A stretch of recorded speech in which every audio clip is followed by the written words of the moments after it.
شان سعید آپ مجھے سن پا رہے؟ جی جی میں آپ کو سن پا رہا ہوں. جی بتائیے کتنا بڑا کنسرن ہے اس وقت جیو پولیٹیکل حالات اور مڈل ایسٹ کے حوالے سے ٹینشن جو ہے؟ 3 کنسرن ہیں انویسٹر کے. ایک جیو پولیٹیکل رسک ہے, ہائر انفلیشن ہے اور ہائر انٹرسٹ ریٹ ہے.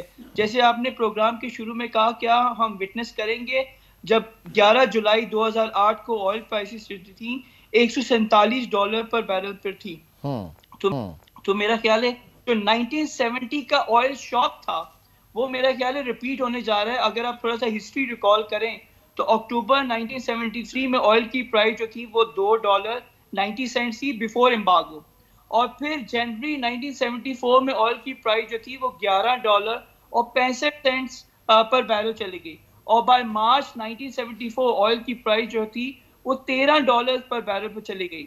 تو اگر یہ ایسکیلیشن چلتی رہی تو ہم آئی کیو آئی میں ہم نے یہ فوکاسٹ کیا ہوا ہے کہ آئل پرائس اس سال $91 سے لے کے $147 پر بیرل پہ ٹریڈ کرے گی. اور یہ ہم آئی کیو آئی والی نہیں کہہ رہے, اگر آپ کوئی بھی رپورٹ دیکھیں گولڈمین سیکس کی, مورگن اسٹینلی کی, سٹی بینک کی اور یو بی ایس کی, تو میرا خیال ہے مور اور لیس سارے گلوبل پلیس انہی رینج کی بات کر رہے ہیں, اور $100 پر بیرل جو ہے it's very much on the cards. Okay, تو کیا جو گلوبل جو ڈیولپڈ اکانومیز ہیں وہ سسٹین کر پائیں گی؟ پھر تو وہ ڈیمانڈ کا بھی ایک مسئلہ آ جائے گا نا. بالکل عمران, اس وقت اگر آپ دیکھیں یورپ کا بالکل جنازہ نکل گیا ہوا ہے. چائنا سٹرگل کر رہا ہے, یو کے سٹرگل کر رہا ہے, جاپان سٹرگل کر رہا ہے. ایڈوانس اکانومی میں ایک ہی ریجن ہے جو اس وقت ابھی بھی چل رہا ہے, وہ بھی کووڈ کے پیسوں کے اوپر, وہ ہے U S. U S consumers نے بہت ریزیلینس دکھائی ہے, اور امریکہ کی اکانومی ابھی بھی جو ہے وہ ایک گروتھ موڈ میں ہے, لیکن وہ کب تک سسٹین کرے گی it remains to be seen. لیکن ہم نے آئی کیو آئی میں ایک سینیریو ڈیولپ کیا تھا جب ہم ایکسپیکٹ کر رہے ہیں کہ یو ایس اکانومی ہے اگلے 3 سے 4 کوارٹر میں اس کا 60% چانس ہے کہ وہ ریسیشن میں چلے جائے, اور اگر دنیا کی سب سے بڑی اکانومی یو ایس جب ریسیشن میں چلی جائے گی تو یہ پوری دنیا کے لیے پوری دنیا کو ڈریگ کر دے گی. تو یہ فیوریبل سینیریو نہیں نظر آ رہا گلوبل اکانومی کے لیے, اور یہ پوری دنیا کو جو ہے اپنی لپیٹ میں لے گا. اوکے جی اسامہ آپ کیا کہیں گے, آپ کی کیا ریڈنگ ہے؟ شان کہہ رہے ہیں کہ $147 پر بیرل ایک بینڈ نظر آ رہا ہے, کیا آپ کے لیے بھی اتنی ہی پریشان کن بات نظر آ رہی ہے آئل پرائسز کو لے کر؟ تھینک یو سو مچ عمران بھائی. دیکھیں اس کے اوپر ڈائیورجنگ اوپینینز ہیں, میں آپ کو کچھ سینیریوز بتاتا ہوں. فی الحال جو جیو پولیٹیکل کنسرنز ہیں, جو جیو پولیٹیکل ایسکیلیشن ہوئی ہے, اس کے باوجود آئل مارکیٹس اتنی اوپر نہیں گئیں جتنی لوگوں نے سمجھا تھا کہ وہ جائیں گی. اس کے کچھ ریزنز ہیں. سب سے پہلی ریزن یہ ہے کہ اوپیک پلس جو آئل کا کارٹل ہے, یہ جو گروپ ہے, اس کی اسپیئر کیپیسٹی پوری جو دنیا کی مارکیٹس ہیں, پالیسی میکرز ہیں, ہیج فنڈز ہیں, منی مینیجرز ہیں, وہ بڑے قریبی طریقے سے اس کو دیکھتے ہیں. تو وہ ابھی 5 ملین بیرلز پر ڈے پہ ہے, تو اسپیئر کیپیسٹی کافی اچھے لیول پہ ہے. دوسرا اسٹریٹس آف ہرموز, اب نائے ہرموز جو ہے جہاں سے 20% آف آئل دنیا کا 1/3 آف نیچرل گیس سپلائی ہوتی ہے, اس کو ابھی تک کوئی نقصان نہیں ہوا, آئل فلوز وہاں سے ابھی تک قائم ہیں. تیسرا, دنیا کے اندر جو اس وقت اکانومیز ہیں اس کے اندر جو ڈیمانڈ ہے آئل کی, وہ بھی کوئی بہت حد تک اوپر نہیں, جیسے شان صاحب بتا رہے تھے کہ یورپ کا جنازہ نکل گیا, ایسا ہی ہے یورپ کے اندر, چائنا کے اندر, یو ایس کے اندر بھی. ایون جو اکنامک انڈیکیٹرز ہے, پرچیزنگ مینیجر انڈیکس ہے, ان پٹ کاسٹ ہے, انویسٹر کنزیومر سینٹیمنٹ ہے, جو کہ ریسنٹلی ابھی اس کے رزلٹ آئے ہیں, وہ سب ڈاؤن اس کی ڈائریکشن نیچے کی طرف ہے. تو ان 3-4 وجوہات کی وجہ سے لوگ یہ زیوم کر رہے ہیں کہ ایز سچ آئل کے اندر کوئی فرق نہیں آئے گا. اس کے علاوہ فزیکل مارکیٹس اگر آپ دیکھیں آئل کی, تو اس میں ویسٹ افریقہ ہے WAF, اس کے اندر جو سٹوریج ہے, سٹوریج ٹینکر ہے, ان میں آئل کی جو مقدار ہے وہ بڑی ہے, کم نہیں ہوئی. اسی طرح چائنا میں شینڈونگ کے اندر جو ریفائنری ہبز ہیں, اس کے اندر بھی آئل کی مقدار بڑی ہے, پچھلے 12 ہفتوں کے اندر سے 9 ہفتوں میں اس کی آئل کی مقدار بڑی ہے. تو اس کے اندر بھی ایز سچ فزیکل مارکیٹ میں بھی کوئی اس وقت کرنچ فیل نہیں ہو رہا. However, that said, اگر فردر ایسکیلیشن ہوتی ہے, تو یہ بتائیے, جو کہ کبھی بھی مجھے پاسبل ہے, بتائیے, یہ جو آپ بات کر رہے ہیں کہ اسٹریٹجک ریزرو جو ہے وہ مینٹین کر رہے ہیں, تو وہ کس حوالے سے کر رہے ہیں؟ کیا ایک تو یہ ہوتا ہے سوچ کہ آئل پرائسز بڑھنے کا امکان ہے, بڑھ سکتی ہیں, لہٰذا ریزروز جو ان کو مینٹین کیا جا رہا ہے؟ دیکھیں وہ اسٹریٹجک پیٹرولیم ریزروز جنہیں بولتے ہیں SPR, وہ ایک مختلف چیزیں جو میں نے بتایا وہ کروڈ آئل ان سٹوریج کہتے ہیں اس کو. اچھا. جو دنیا میں اس وقت شپنگ کنٹینرز میں یا ٹینکرز کے اندر جو آئل جاتا ہے اس کو بھی میجر کیا جاتا ہے کہ کروڈ آئل ان سٹوریج اس وقت کہاں کھڑا ہے. تو وہ اس وقت اپنے ہائیسٹ پوائنٹ پہ تو نہیں, لیکن اس کی جو لیول ہے وہ کافی حد تک تسلی بخش ہے, اس کے اندر کوئی کنسرنز نہیں ہے.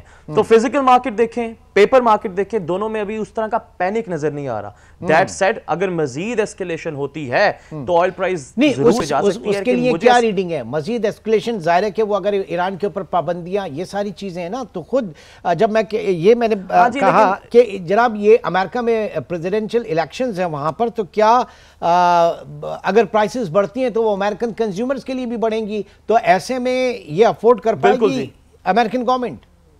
نہیں, تبھی جو خیال ہے میرا بھی اور کافی اور اینالسٹ کا بھی کہ یہ اسٹریٹیجک رسپانس ہی دیں گے, کوئی ملیٹریلی کوئی ایکشن نہیں لے سکیں گے. دوسرا یہ کہ سینکشنز بڑھنے کے باوجود بھی ایران کی آئل پروڈکشن اور ایران کی آئل ایکسپورٹس دونوں اس وقت اپنے ہائیسٹ لیول پہ ہیں. جو میں بتا رہا ہوں کہ سپلائی سائیڈ سے کوئی کنسرن نہیں ہے. 6 ایئرز میں یہ کہہ رہا تھا کہ 6 ایئرز ہائی کے اوپر ہیں اس وقت ایران کی آئل پروڈکشن اینڈ ایکسپورٹ. جی ڈارک فلیٹ کی وجہ سے جو ٹینکرز میں ٹرانسپونڈر بند کرتے ہیں ان کی وجہ سے آپ دیکھیں رشیا کی سینکشنز کے بعد ہمیں ایک بہت بڑا لیسن ملا ہے کہ دنیا جو اس وقت ذرا چینج ہو گئی ہے. دنیا میں جو کنٹریز ہیں وہ سیلفش ہو گئی ہیں, ہر ایک اپنے انرجی انٹرسٹ, اپنے فوڈ کے انٹرسٹ, اپنے نیشنل سیکیورٹی کے انٹرسٹ کو پرائیورٹائز کر رہا ہے, ترجیح دے رہا ہے, اس کے بجائے کہ آئیڈیالوجی یا نظریات کی جنگ لڑے. یو ایس جو مرضی کہتا رہے رشیا کا آئل ابھی تک, بلکہ آئی ایم ایف کی ایک رپورٹ کے مطابق رشیا کی اکانومی یو کے, یو ایس اور فرانس اور جرمنی سے زیادہ گرو کرے گی اس سال. ابھی ریسنٹ 2 دن پہلے رپورٹ آئی ہے. تو یہ کیا ہے؟ یہ اس چیز کا ثبوت ہے کہ the world is changing اور ایشین کنٹریز سوال کیا یہ تھاٹ ہے کہ جناب دنیا جو ہے وہ اپنے انٹرسٹ کے اوپر کام کر رہی ہے. رشیا کے اوپر جو ہے وہ سینکشن لگا تھا, لیکن اس کے باوجود انڈیا جو ہے وہ رشیا سے آئل بائی کر رہا تھا, آئل پرچیز کر رہا تھا. تو ہر ملک اپنے اپنے مفادات میں جو ہے وہ اس وقت چیزوں کو دیکھ رہا ہے. مولوی صاحب گلوبلی دیکھیں دنیا میں ہر چیز جو ہے ایک اکانومی کی جنگ چل رہی ہے, اور ہم دور کیوں جاتے ہیں, پاکستان نے بھی اپنی پالیسیز بدلی ہے. اب پاکستان ایران کے ساتھ گیس پائپ لائن کے لیے وہ کام کرنا شروع کر رہے ہیں, سعودی عربیہ سے کام کر رہے ہیں. So now we have also changed. ایک زمانہ تھا کہ ہم سعودیہ کے ساتھ کام کرتے وقت ہم بہت سے اور بھی ممالک میں دیکھتے تھے کہ جناب کہ سعودیہ سے کام کر رہے ہیں تو کیا ہم ایران سے کام کر سکتے ہیں. پھر ہم نے پاکستان کی اسٹریٹجی کو بھی بدلا, پورے گلف کے اندر ہم کام کر رہے ہیں, ہم جی سی سی کنٹریز میں بات کر رہے ہیں فری ٹریڈ کی. آج ہم بات کرتے ہیں جناب چائنا کی اینڈ مختلف ممالک کے ساتھ جب ہم کام کرتے ہیں, ہمارا مقصد یہی ہے کہ ہمارے اس خطے میں بھی پاکستان کے اندر بھی ہم نے اپنی اکانومی کو بہتر کرنا ہے. اب ظاہر ہے جیسے پاکستان سوچ رہا ہے تو بڑے بڑے ممالک بھی اسی طرح سے سوچتے ہیں. اگر پہلے کی ہم بات کریں سینکشنز ایران میں تھے, مگر پھر بھی انڈیا نے امپورٹ کیا آئل, اور ہم نے یہ بھی دیکھا China was the biggest importer, جبکہ بہت سخت سینکشنز تھے اس وقت ایران کے. اس کے باوجود بھی کیونکہ ہمارے یہاں پوری دنیا میں اس وقت کہہ رہے ہیں کہ جناب کے کاسٹ کو ریڈیوس کیا جائے, اور کاسٹ آف پروڈکشن جو ہے ریڈیوس نہیں ہو سکتا جب تک کہ آپ کے آئل پرائسز کم نہیں ہو جاتے ہیں, بجلی کی کو آپ کم نہ کریں. ٹھیک ہے, اب ہمارے ساتھی موجود ہیں ناظرین, اور اب ہم ذرا جائزہ لیں گے کہ آئل پرائسز اگر بڑھتی ہیں تو پاکستان کے لیے کتنا ایک پیچیدہ حالات ہوں گے. ایک چھوٹے سے بریک کی کال ہے, بریک کے بعد پروگرام میں ہم مزید بات کریں گے.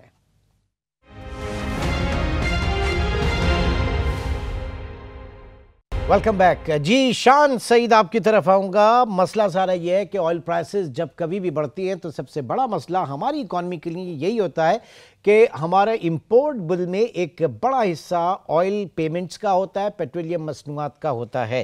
خدا نخواستہ صورتحال اگر خراب ہوتی ہے, آئل پرائسز انٹرنیشنلی بڑھتی ہیں, تو پاکستان کے لیے کتنا بڑا ڈسکمفرٹ آپ دیکھ رہے ہیں؟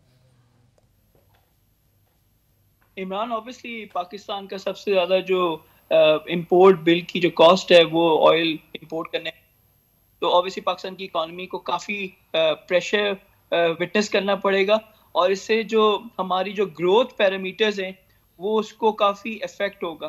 تو جو گروتھ اسٹیبلٹی کی ہم بات کر رہے ہیں وہ میرا خیال ہے 2% سے زیادہ نہیں ہوگا پاکستان کا, اور میرا خیال ہے پاکستان کی اکانومی اسی طرح انڈر پریشر رہے گی with inflation staying high.